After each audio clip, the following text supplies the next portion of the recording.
আসসালামু আলাইকুম রহমতুল্লাহি বারাকাত। সম্মানিত দিনী বনকলরে আজকে কতটি প্রশ্ন আর উত্তর শেয়ার হম ইনশাল্লাহ। আলহামদুলিল্লাহিল্লাযী হামদান কাসিরান তাইয়িবান মুবারাকান ফি। আল্লাহুম্মা সাল্লি সাল্লিম আলা নবিয়িনা মুহাম্মদ। জিনেরা কি মানুষের ভালো মন্দ করতে পারে না? আল্লাহ ছাড়া কেউ কারো ভালো মন্দ করতে পারে না। জিনদের নিকট থেকে সাহায্য নেওয়া জায়েজ আছে কি না? তাদের থেকে কোনো সাহায্য নেওয়া জায়েজ নেই।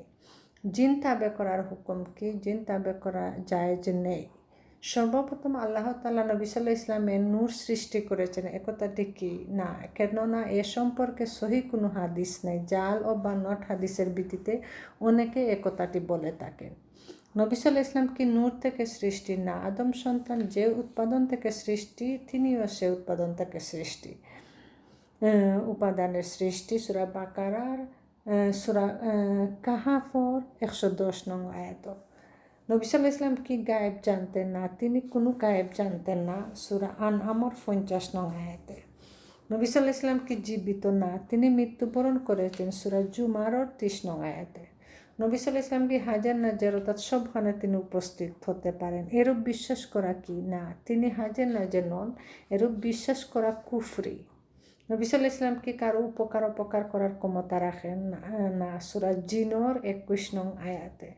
নবী সাল্লাল্লাহু আলাইহি ওয়াসাল্লাম ঈদে মিলাদুন নবী উদযাপন করার হুকুম কি না জায়েজ? বিদাত।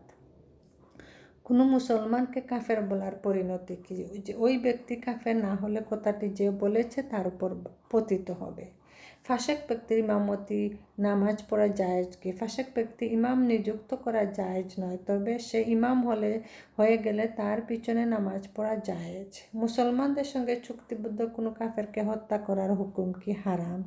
এরকম কাফেরকে যে ব্যক্তি হত্যা করবে সে জান্নাতের সুগন্ধ পাবে না। হিন্দু, ইয়াহুদি, খ্রিস্টান প্রভৃতি কাফেরকে কেউ যদি কাফের না বলে তাতে কোনো যুক্তি আছে কি? তাদের যে ব্যক্তি কাফের বিশ্বাস করবে না বা তাদের কাফের বলতে দ্বিধা করবে সে কাফের হয়ে যাবে।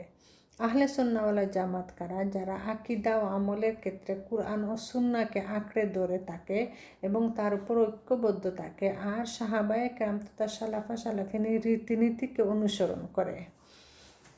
ইসলাম তার কোনো বিষয় নিয়ে ঠাট্টা বিদ্রুপ করলে তার পরিণতি কি? যে এরূপ করবে ইসলাম থেকে বের হয়ে যাবে।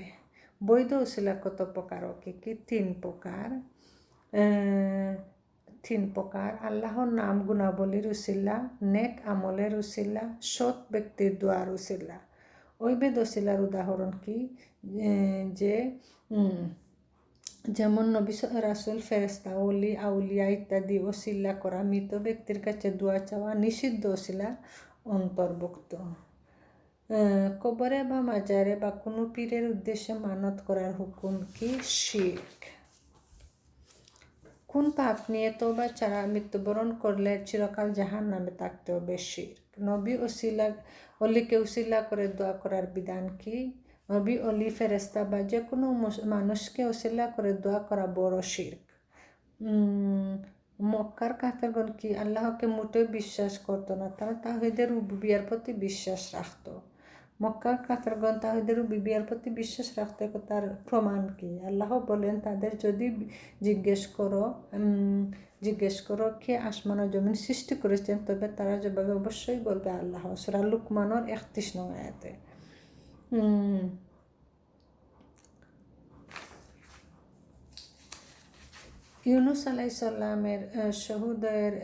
ইউসুফ আলাইসাল্লামের সহোদয়ের ভাইয়ের নাম কি ছিল? বিনিয়ামিন।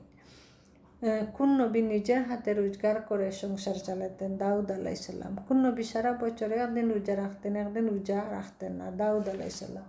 দাউদ আলাইসাল্লামকে কোন গ্রন্থ দেওয়া হয়েছিল? জাবুর। ইউনুস আলাইসাল্লাম কোন জাতির নিকট নবী হিসাবে প্রেরণ করা হয়েছিল? নীলওয়া এলাকার লোকদের নিকট। কোন নবী জেল খাটেছিলেন?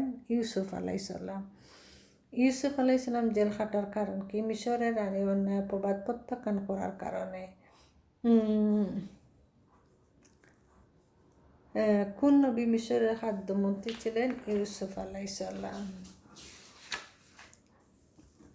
নবুয়াতের লাভের পর নবীজি কীভাবে ইসলামের দাওয়াত দেন গোপনে, সাহাবিদের সাথে গোপনে কোথায় মিলিত হতেন? আরাকা বিন আবু আরকামের গৃহে। গোপনে দাওয়াতের সময়কাল কত বছর ছিল? 3 বছর। মক্কি জীবনে দাওয়াতি কাজ কয়টি পর্যায়ে বিভক্ত ছিল? প্রত্যেক পর্যায়ের সময়কাল কতদিন ছিল? 3টি পর্যায়ে।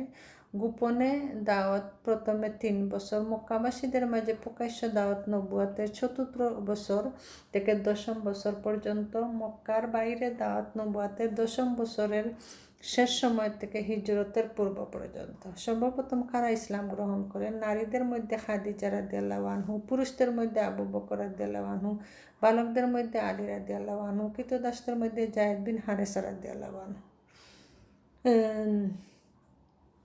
কাফের হওয়া সত্ত্বেও দাওয়াতি কাজে নবী সাল্লাল্লাহু আলাইহি ওয়াসাল্লামকে সহযোগিতা করেছিলেন চাচা আবু তালেব। সর্বপ্রথম মুসলমানগণ কোথায় হিজরত করেন এবং কখন? নবুয়াতের 5ম বর্ষে সর্বপ্রথম মুসলমানগণ হাবশায়, বর্তমানে আফ্রিকা ইথিওপিয়া নামক হিজরত করেন। জাযাকুমুল্লাহু খাইরান।